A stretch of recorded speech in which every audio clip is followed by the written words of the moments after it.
WFL Draft on Thursday night. This guy will be getting you all the breaking news, all brought to you by Coons Ford Security Boulevard. And, of course, it's all very, very easy to sign up for online. And Luke will be monitoring all things football all week long. But in the meantime, he has lingered longer at Oriole Park at Camden Yards all weekend long, and will rev up the engine all week long as Tampa Bay will come in here, Detroit will come in here. But it doesn't really matter who the opponent is lately, Luke. This is a bad baseball team. I'm going to call them the fifth-place Baltimore Orioles like Masson, but they're in last place, and they might be there a while, huh? You know, it really, we always talk about the dog days of August when you're into a baseball season, regardless of how you're playing. It just feels like you've been playing a long time. How about the dog days of April already? I mean, my goodness, a team that's 10 games under 500 on Earth Day. 11 and a half games out. I mean, it's just, what is there to say? I mean, yeah, they're going to play better at some point. It's just like any bad team's going to have some stretches where they play well. I mean, no one loses 140 games. So it's going to get better at some point. But as this goes on more, as you think back to last September, as you think back to last May when the Orioles were 22-10, and you look at how they've played for nearly a calendar year at this point, it's just becoming less and less even plausible to be optimistic at this point. I mean, you just look at any number of factors, and we talked about the schedule, we've talked about some of the tough teams they had to play, being on the road so much, but there's so little to look at with this ball club right now and feel good about it. They've had injuries. Really, it comes down to a couple individuals. Dylan Bundy was really good again on Friday night and finally got his first win, with the Orioles getting him a little bit of run support, more than they had been getting him. And Manny Machado's playing like an MVP. But the problem is, when you have an MVP playing on a team that has a bunch of players that are below replacement level and, frankly, aren't playing like they belong in the major leagues, you get a team that's 6-16. So have there been a couple other okay players here and there? I mean, Richard Blyers had a good year. Cashner wasn't particularly good on Sunday, but overall he's been pretty darn good. But it's just so, the bright spots are so few and far between that it's really tough to point to anything on this team right now and say that's a sign for them to really turn it around. It's just it's looking very, very bleak just a few weeks into the season, and that's never a position you want to be in. Well, I don't know what the strategy can be here, Luke, right? Like, how to change the course. Yeah. What do you do? When it was bad the first week, it's like, well, Cobb will come and he'll save us. And then the injuries start to pile up a little bit, too. I mean, obviously, Scope, very unfortunate. Now Mancini, Davis isn't right. The whole notion that Machado's going to tear the cover off the ball and you're going to deal him off at some point, and quite frankly, dealing him on June 10th is a better idea than dealing him on July 31st. You might get more for him early. We've seen a little bit of that going on with pitching. Once teams have committed to dealing a player, we've seen pitchers go sort of strangely in June, on odd days, early. I don't think it's too early to talk about that. And certainly with Peter being out of the equation here, Peter not being a factor in how the thing's going to be run, I find it to be very, very unpredictable from a strategy standpoint, because of where Buck is, where Duquette is, where Brady Anderson is, where a litany of these players, whether it's Brock, Britton, Jones, Machado, where all of these people are. And in other places, we'd be talking about firing the manager, right? Or we'd be talking about firing the hitting coach, or firing the pitching coach, or firing the GM for putting this turd together. I mean, sit here and blow a lot of hot air, you and me, about firing Dan Duquette or firing Buck Showalter. I think it's just a lot of hot air. None of that's going to happen. But what is the strategy here? What do you do other than, throw the Nestor Cortezes off the side of the boat? And I guess Tillman would be, the next guy. They don't have the next best plan to 6-16 at this point. Well, and that's the thing. I mean, you just look at this and, look, I'm not going to sit here and talk about firing people. I mean, I'm not going to say that I'm vehemently against the idea of making a change in that regard, but, is it Scott Coolball's fault? I don't know. I mean, we don't know behind closed doors. I mean, for all we know, he's trying to give these guys tips on how to have a better approach, and it's just not taking. I mean, much like we talked about when the Ravens blew it on 4th and 12 in Week 17, we are in territory here where all bets are off as far as me saying I'm going to argue against something like that. At the same time, things have gone so bad collectively across the board. I mean, what do you really think is going to happen there? Okay, they could fire Scott Coolball. Okay, I'm not going to argue against that point, but what, are they going to bring Terry Crowley back to serve as interim hitting coach? I mean, is that really going to Yeah, I think it's anything? a semi-ludicrous thing. I mean, that's why I'm not talking about it. Right. And I'm not saying you are. I mean, believe me, all those things are in play when you're 10 games under 500 and you still have a week to go in April. I mean, it has been horrendous. I mean, right, I went back and did the math. This is the, I believe, fifth fastest Orioles team fifth fastest to fall 10 games under 500. It's tied for the third worst start in club history after 22 games. Of course, the 88 Orioles 1-21. In 2010, they were 4-18 at this point. Remember, they started 2-16 that year. So, this, from a historical context, it's as bad as it gets as far as this baseball franchise. But I look at all these different factors that we can talk about, and I just don't know what's really moving the meter beyond just saying 5 or 6 guys offensively have to start hitting much better. And, okay, I mean, of those 5 or 6, those guys do have track records, and it's not far-fetched to think that Adam Jones isn't going to start hitting the ball this week. And Chris Davis, who has looked a little bit better of late, but still nowhere near where he needs to be. Not to say he can't find one of those stretches that we've seen him have in the past. You go down the list, but as far as making some kind of a change, I mean, we've talked about Tim Beckham at third base and Machado at short. Okay, I'll hear that, but does anyone really think if Manny was playing third and Beckham, who, by the way, isn't a particularly good shortstop, does anyone think that would move the meter? I don't think anyone thinks that the Orioles would be 500 if that had been the defensive lineman. I mean, all of these things add up, and all these little things that we can talk about still don't move the meter in comparison to the big things that we've seen where they have one guy that's hit, has overperformed, and that's Manny Machado because he's hitting 350, and we know Machado is not going to hit 350 for the season. Trey Mancini's been solid. It's not as though he's been unbelievable.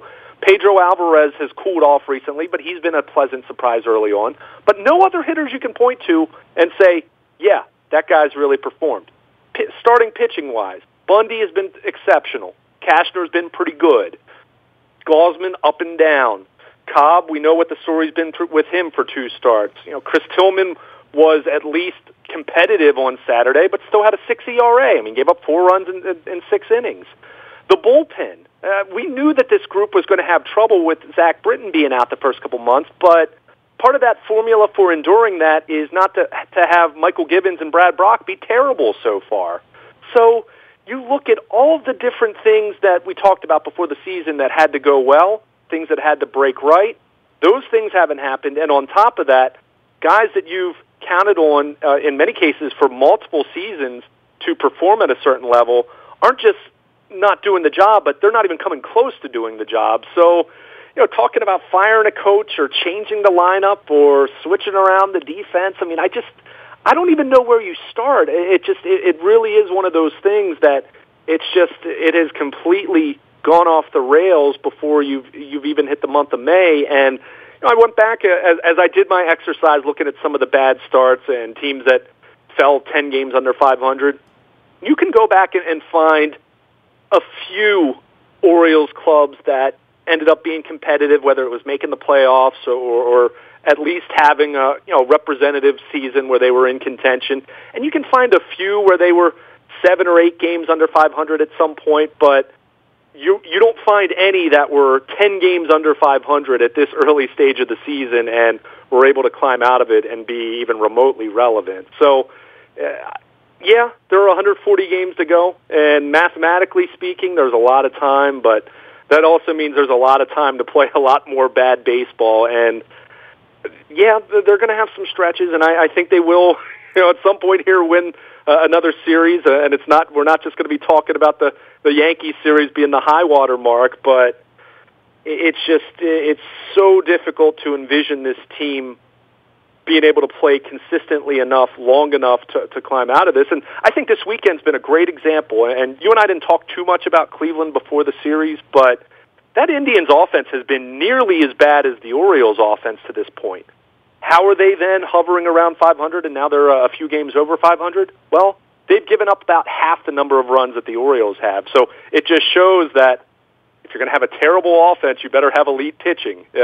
We've seen for a couple years now, if you're going to have terrible starting pitching, you better have great offense. And the Orioles aren't close to having any of those things. I don't think it's possible without pitching. I don't want to sound like Earl Weaver here or like some old fart, but I don't think you can get by with bad pitching no matter what. You can't out-hit bad pitching. I don't think there's been a team built to do that. I don't. Maybe the 27 Yankees or something like that, but I don't believe that's possible. And when you see Cleveland come in here with Kluber and Clevenger and Bauer, these guys, you believe in all these guys, and that looks to me like a formidable thing that, as long as their arms don't fall off, that holds up on summer nights in July and August when the times get tough, that you're giving the ball to a guy that every night you believe tonight he could go 7 for you. He really could. Tonight could be, especially against bad teams, weather-wise, on ideal weather nights, you'd like to think that would be different than a 98-degree day. But by and large, I look at these guys this weekend and say, if all those guys start 28, 30 games and their arms stay slotted, they're going to win 95 games because they're going to have the opportunity to do that, and they're going to hit the ball. And I guess that brings me back to the Orioles, Luke, on this. By the way, all of our WNST programming brought to you by our friends at the Baltimore Brigade. This Saturday, the Albany Empire in town. Of course, the Brigade lost to Philadelphia over the weekend. Everybody lost to Philadelphia.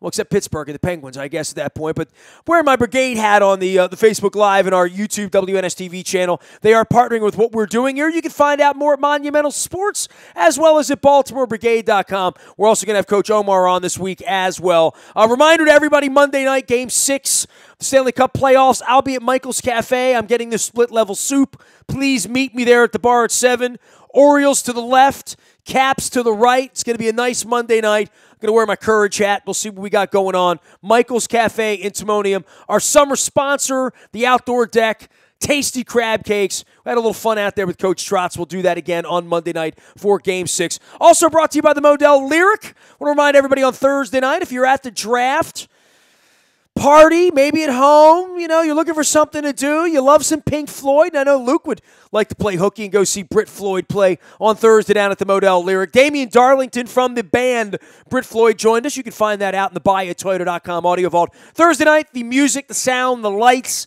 the awesomeness of Pink Floyd on display. Britt Floyd Thursday night at the Modell Lyric. Jackson Brown next week. Jackson Brown on the 3rd of May. And Kansas as well as Steely Dan coming up later on in the fall. You can learn more at modell-lyric.com. All right, Luke, Chance Cisco. I mean, we can sit here and I'll tell you about Santander and Beckham, who obviously needs to be better, and Sardinius and Valencia and these guys. But Cisco's the one guy that's getting a cup of coffee, getting a chance where we're sort of grading him a little bit more than, let's say, Pedro Alvarez at this point, right? Yeah, I mean, he's someone that has upside. And look, let's be very clear here. And I know some fans have gotten more so in the offseason. They were talking about him, and people got excited because he had a cup of coffee last September and hit a ball out of the ballpark. He certainly has shown some flashes. But what I've been really encouraged about with him, first of all, I mean, Caleb Joseph, and I've been a Caleb Joseph guy over the years. He's been so horrible offensively that, and his defense hasn't been quite as good as it's been in the past. It kind of lent itself to the idea that, I mean, if you're not even going to be able to hit 100, you got to go with Cisco. And what's been a pleasant surprise, the bat, he's had his moments here and there, but you see he's certainly has struggled to hit breaking balls, and that's not atypical of a young hitter. I mean, this is still a really young guy. But what's been really encouraging, we saw this on Saturday in what was an otherwise pretty uncompetitive performance as Mike Clevenger pitched a 2-hit shutout, just another Cleveland pitcher who can do the job. But Cisco threw out 3 runners trying to steal on Saturday, and one of the big questions about him hasn't necessarily been his bat. It's been more so how does his catching translate to the major league level? Because one, wasn't considered to have the strongest arm, and two, and I think this was the bigger concern, and this is where John Russell, the Orioles bench coach, and Caleb Joseph have both worked with him very diligently, is getting the ball out quicker, having a quicker release when someone's trying to steal, and we've seen some fruits from that labor there, which has been good to see. And to your point, when you have a team that is already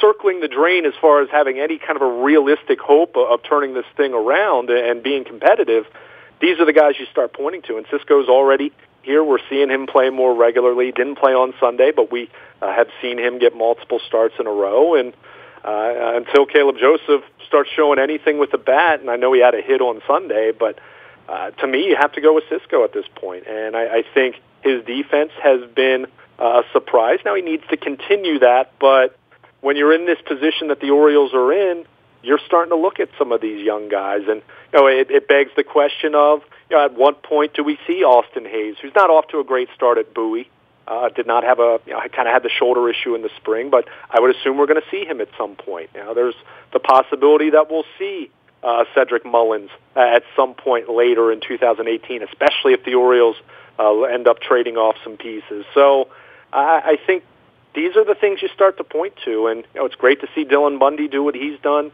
You're hoping that Kevin Gausman gets himself in line with where he was second half of last year after a terrible first half of 2017. But you're looking at some of these young guys now, and in the case of Cisco, I think he's done a good enough job defensively to this point where there is some optimism there, because I think the bat, while no one should confuse him with the potential that Matt Wieters had at that same stage coming up from the minor leagues. I mean, no one thinks Cisco is that kind of a prospect, so let's just be clear about that. But I think there is a lot of optimism that he's going to have some power to the gaps. He's shown an ability to drive the ball the other way. I think he, as he matures, probably will be able to hit a few balls out of the ballpark. He's a guy that you kind of look to right now as far as any silver lining. You're hoping that he can be someone who provides that, assuming this season doesn't turn around in a dramatic fashion. He is Luke Jones. He is Baltimore Luke out on Twitter, and Luke at WNST.net, covering all things for the Orioles as well as the Ravens as we get up on draft week. All of our WNST coverage brought to you by our friends at Royal Farms. Real fresh, real fast. The tasty Kona blend in the coffee cups in the morning. But more importantly, that you are downloading that Rofo app and using that when you're pumping your gas. You get your points.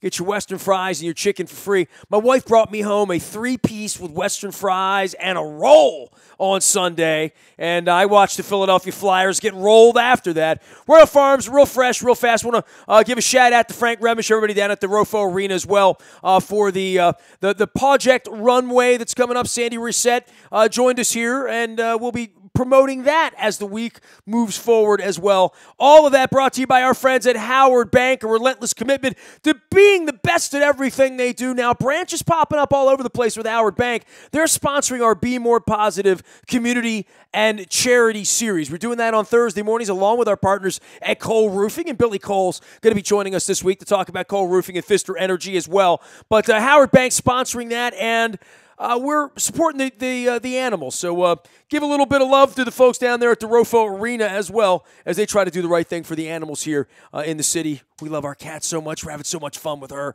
Luke, back onto the field here and where this thing goes is Tampa comes in. They're struggling as much. Detroit's struggling when they're not playing the Orioles at this point. This was supposed to be sort of the make hay part. I mean, they got to go out to the West Coast this time next week, right? Run around with the Angels and the A's in the middle of the night. This is the softest part of the schedule. I mean, the Royals stink. We're going to see them. Tampa stinks. We're going to see them. Philadelphia sort of stinks. Going to see them. I mean, this isn't the world beater, side of this. If you're going to play 5 over 500 at some point, it might come in this stretch of 20 or 25 games, right? Yeah, I mean, you would hope so. My goodness. I mean, if this team is going to get to a point where they're sniffing 500 again, meaning, okay, do they get into that range where they're 3 games under 500 and they're starting to get some good mojo and there's at least some hope, then you would think so. I mean, they're going to finish out this Cleveland series Monday night and then Tampa Bay has been just as bad or close to as bad as the Orioles. I mean, they've kind of been duking it out for that last place spot in the AL East. Detroit, you're hoping that the Orioles can exact a little bit of revenge against the Tigers, because that's not a good ball club. I mean, I think you saw some of the names there. I mean, that's very much a team in transition.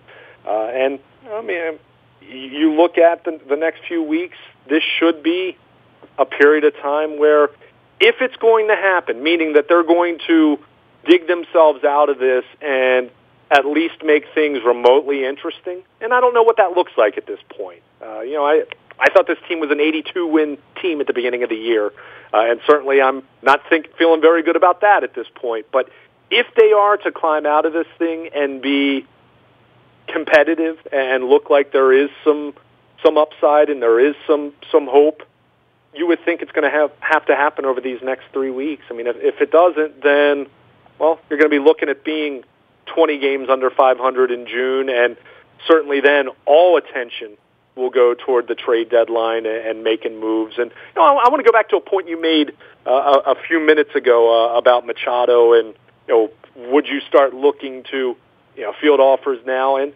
I think so much of that is just situational at this early stage, because any of these teams that fancy themselves as contenders, they're still, while they're trying to win games, everyone's still trying to figure out who exactly they are at this point in the season. So as much as I would be open to just about anything, I mean, if some team wants to call the Orioles and give up 4 prospects for Manny Machado right now, I'd say, yeah, if they're 4 really good prospects.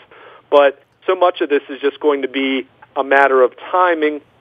You wait to see what happens from a health standpoint. Well, it's also who says yes. Yeah, sure. Who's the person in the organization that says these 3 guys from Houston are better than these 3 guys from Anaheim or whatever? I mean, that's the weirdest part of all of this, is who is going to be the decision maker for whatever Juan Bell, Manny Alexander, pick your poison, or whether it winds up being a 76 Yankees deal and we wind up with a Tippy Martinez and a Rick Dempsey and, a Scott McGregor out of it, right? Like, that's possible too. We're still talking about the Adam Jones, Chris Tillman deal all these years later, right?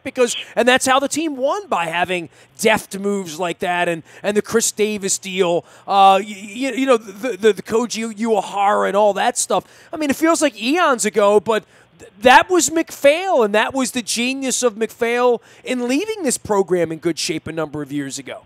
It really was, and that is going to be the big question. I mean, look, the way this thing is going, barring something really unforeseen, it looks like in June, July, they're going to be in a position where there's not going to be any doubt as far as whether they should sell or not. I mean, if they were in that neighborhood like they were last year, like they were in 2015, where there are a few games under 500, but you still look at the wild card standings and say, well, they're one really strong 10-day period away from being right there.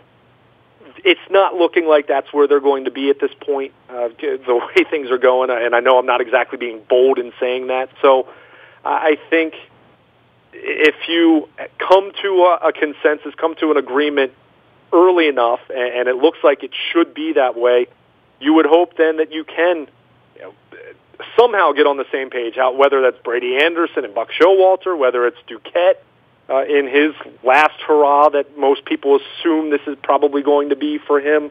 I don't know. And again, that's what makes, as you pointed out, that's what makes this so confusing as far as what do you do?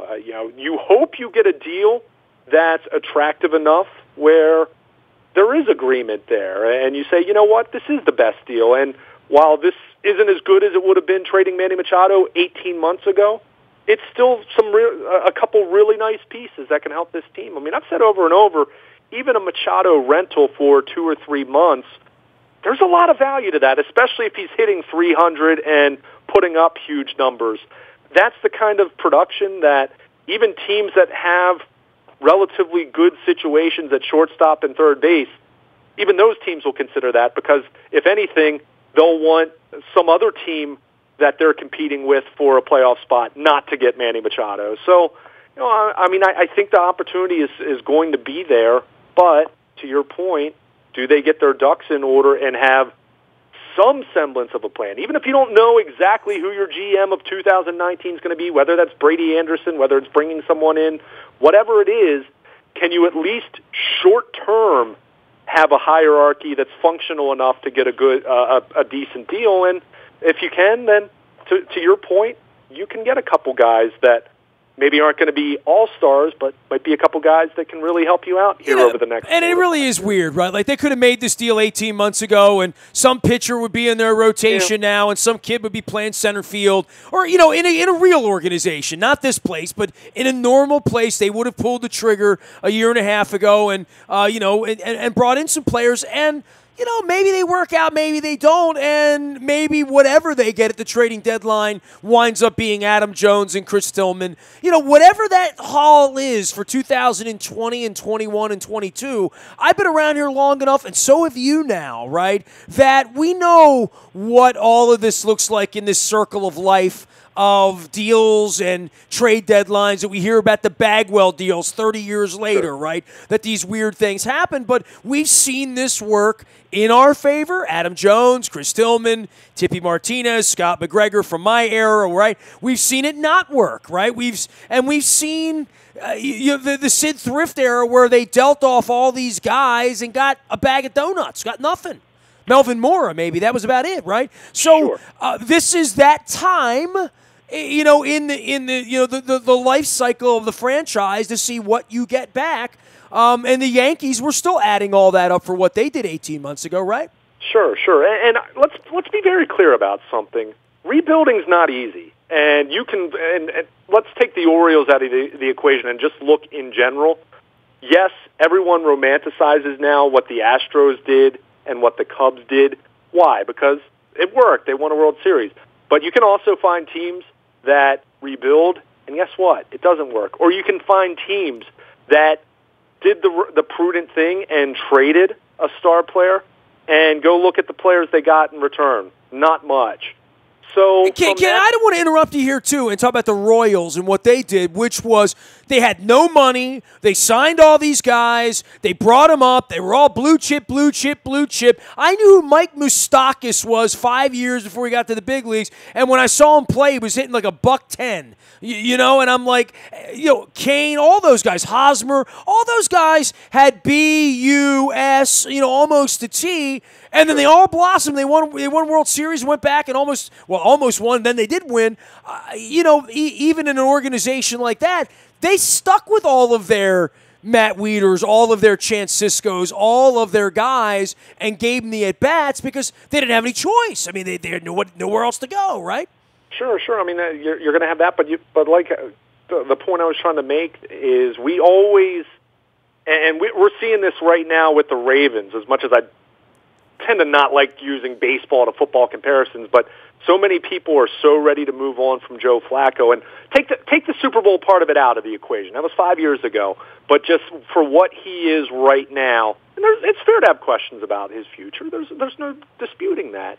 But we always assume, and every team right now, and every fan base right now that's talking about drafting a quarterback, you always think you're drafting the next John Elway. You always think you're drafting the next Peyton Manning. You always think you're drafting the next Carson Wentz even. And we know what the history suggests, that maybe it's a 50-50 proposition, maybe it's a 60-40 proposition if you're talking about the top overall pick.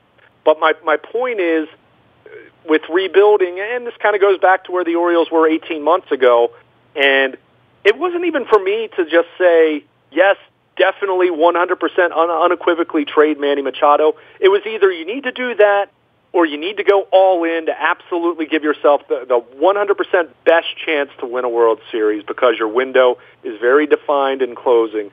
And they were in between. They didn't trade him yet. It wasn't until the end of March where they finally signed a heralded starting pitcher in Alex Cobb. And we've seen how that's worked out because he didn't have a full spring training. But my point being is, it is really tough to tear down, especially if you've had some success but you haven't gotten to the top of the mountain. And you can find so many examples of teams that held on too long and then ended up paying for it. And you can also find examples of teams that tore down and, guess what, didn't get a great return for some guys that they gave up. So it doesn't mean that should paralyze you from making difficult decisions, and the Orioles are going to have to make, probably at this point, aren't going to be difficult decisions, but it really does speak to how difficult, how frustrating, and as a fan base, it's depressing. Rebuilding's no fun. As much as the Astros fans now can say, yeah, that was worth it, you can find a bunch of examples of teams that were really terrible for a while and then never built into anything special. And that's where it's just, it can be really frustrating, really unsettling. And, you're stepping into the abyss, the unknown of knowing you're going to be really bad for a while and not knowing if there is going to be that light at the end of the tunnel, especially when you're in a position like the Orioles are in where you have so much unrest, so much uncertainty from ownership down to the field manager. It's just, it's not a good place to be beyond the fact that they're 6-16 and going nowhere fast. And the stadium's mostly empty as well, and I'm sure it'll continue to be that way. Seems like some people took advantage on Saturday and Sunday of the kids' deal, right? Yeah, Saturday and Sunday. I mean, was it great attendance for a Saturday and Sunday? No, but it wasn't embarrassing or anything like that. I mean, they had run the bases on Sunday. It was a dugout club day on Sunday. I mean, it was fine, I guess, as far as from an attendance standpoint. It wasn't jarring as far as it being really poor attendance, but on Sunday they drew 27,000. Announced 27,000, and I actually thought it was a decent crowd. I think that number, whatever teams fudged the actual number to be, I didn't think it was too far off from whatever. They would never do that, would they? Well, every team does that, let's be clear. Not just the Orioles, but the Orioles do, yes. But I think there was a decent crowd on Sunday, and Saturday was okay. At least Friday was kind of disappointing from an attendance standpoint. But they're not starting fireworks nights until May, so that'll help them, I suppose. All right, well, chill out, have another hot dog. There's plenty of baseball ahead, plenty of time to get back in this thing. Tom Davis and Rick Dempsey told me so. You know what the new expression should be? Another Dylan Bundy start is right around the corner. How about that? I mean, I'll say this, as much as this season has been abysmal, he has been very, very fun to watch so far. And there's a difference between getting results and being dominant and being a force out there on the mound. He has been dominant, and he's been a force. He has been as good as any pitcher in the American League so far this season. Well, if we just had four more of those, we'd be just fine. Have him pitch every day, right? Yeah, four more of those, we'd be the Indians, I guess, sort of, right? Exactly. He is Luke Jones. He is Baltimore Luke, and Luke at WNST.net. All of our coverage supported in part by our friends at Compass Point Golf down in Pasadena. Robert Kennedy doing all things golf around here. So we got one major down, 3 more to go. Plenty of time, and the weather turned a little bit over the weekend for the golfers to get back on the golf course. I'll be down at Compass Point on Thursday saying hello to our friends down in Pasadena, as well as our friends at Bella Napoli. So I'll be getting some cream of crab soup down there as well. Compass Point Golf down in Pasadena, your place for events and to play golf. Learn more at Compass Point. Make sure you're tuning in to Robert Kennedy as well. Got to tell you about Fremont Mortgage. Don't make a 30-year mistake by choosing the wrong lender. You need the right lender. Carl Delmont is that guy. Whether you're buying, selling, refinancing, thinking about things, wondering about things. My wife and I are at that point 15 years into owning our home. We're wondering about things. So go to Fremont.com and get some questions answered, and just know you've got a great, great resource on your side if you reach to our friends Carl Delmont if you're in the market to buy, sell, refinance, or just ask questions. They also sponsor all of our swabbings for There Goes My Hero, doing a little post draft event with our head coach Brian Billick on behalf of the Living Classrooms Foundation, and all of those sponsored by Fremont Mortgage, as well as our friends at Cole Roofing. Big week around here as we're getting ready for the Kentucky Derby. My wife and I are headed down to Laurel for Derby Day next week, and of course we got the draft this week. New baby birds in the fold. The Orioles are home all week as well, and the Caps are rocking the red, and I remain cautiously optimistic. If you want to join me on Monday night, I'll be at Michael's Cafe in Timonium for Game 6. Games in Columbus, we'll be in Timonium. I'll be having a split-level soup. I'm going to be eating a lot of cream of crab soup this week. Why not? Why not? Because I'm in Baltimore, right? Michael's Cafe, come on out for a steak. Come on out for a sandwich or one of those delicious crab cakes. And join me for a beverage. Game 6. Orioles, Tribe, and the Caps and the Blue Jackets. And hopefully there's no Game 7. Please, no Game 7. Please, no Game 7. That's all I beg of you, Caps. No Game 7. Nasty at WNST.net finds me. Facebook, Twitter, LinkedIn, Snapchat, Instagram, streaming live on our Facebook, as well as our YouTube, WNSTV channel. We are WNST.net, AM 1570, and WNST Towson, Baltimore, and we never stop talking Baltimore sports.